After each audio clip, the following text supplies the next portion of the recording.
ಮಹೇಂದ್ರಗಡ ಜಿಲ್ಲೆಯ ಕನಿನಾದಾದ್ರಿ ರಸ್ತೆಯಲ್ಲಿ ಇಂದು ಮುಂಜಾನೆ 40 ವಿದ್ಯಾರ್ಥಿಗಳಿದ್ದ ಖಾಸಗಿ ಶಾಲಾ ಬಸ್ ಪಲ್ಟಿಯಾಗಿ 6 ಮಕ್ಕಳು ಸಾವನ್ನಪ್ಪಿದ ಘಟನೆ ಬೆಳಕಿಗೆ ಬಂದಿದೆ.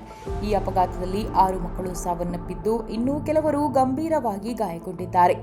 ಮಹೇಂದ್ರಗಡದಲ್ಲಿ ವಾಹನವನ್ನ ಓವರ್ಟೇಕ್ ಮಾಡುವಾಗ ಬಸ್ ಪಲ್ಟಿಯಾಗಿದೆ ಎಂದು ತಿಳಿದು ಬಂದಿದೆ. ಇನ್ನು 4 ವಿದ್ಯಾರ್ಥಿಗಳಿಗೆ ವೆಂಟಿಲೇಟರ್ನಲ್ಲಿ ಇರಿಸಲಾಗಿದ್ದು, 15 ಗಾಯಗೊಂಡ ವಿದ್ಯಾರ್ಥಿಗಳನ್ನು ಬೇರೆ ಆಸ್ಪತ್ರೆಗೆ ದಾಖಲಿಸಿ ಚಿಕಿತ್ಸೆ ನೀಡಲಾಗುತ್ತಿದೆ. ಇನ್ನು ಈ ಅಪಘಾತಕ್ಕೆ ಚಾಲಕ ಓವರ್ಟೇಕ್ ಮಾಡಿದ್ದೇ ಕಾರಣ ಎಂದು ತಿಳಿದು ಬಂದಿದೆ.